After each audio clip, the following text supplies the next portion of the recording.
For over 20 years, a man lived hidden in a wealthy family's closet. When he got hungry, he'd wait until the homeowners left and help himself to their leftovers. After eating, he'd carefully wash the dishes he used. When nature called, he'd use their bathroom. His bizarre living situation began when he was running from debt collectors and hid inside an antique wardrobe on a moving truck. When he finally opened the doors again, he found himself in some rich person's bedroom. Before he could figure out how to escape, he heard people moving around the house and quickly dove under the bed. Listening to the couple's conversation, Jack learned they never used the old wardrobe anymore. That's when a crazy idea struck him. The next day, after watching the couple leave for work, he actually connected the unused wardrobe to the antique one, creating a secret passageway. This became his permanent hideout. And so, Jack settled into his parasitic lifestyle. He'd use the husband's razor to shave, take showers in their bathroom, and raid the fridge for milk and cookies. After satisfying his hunger, he'd actually do housework for the family. In his spare time, he'd pop in a CD and listen to music. To get more comfortable, he even found himself a tracksuit to wear. Jack thought he'd pulled off the perfect crime, but he'd already left unmistakable traces throughout the house.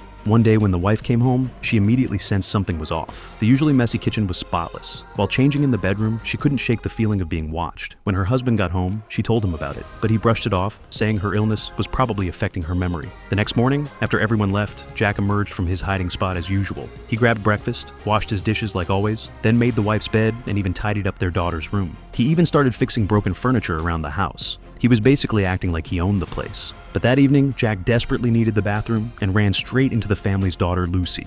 He thought he was busted for sure, but Lucy just assumed she was seeing things and didn't give it a second thought. The next day, though, Jack nearly had a heart attack when he overheard the wife on the phone with her mother. She was saying she felt like someone else was in the house. Jack thought his cover was blown, but then she continued, suggesting it might be her grandfather's spirit who'd been dead for years. Jack breathed a sigh of relief. Another false alarm. Just as he was relaxing, he heard the wife open the closet door. She sat down inside and asked, "Who are you?" Jack was absolutely terrified.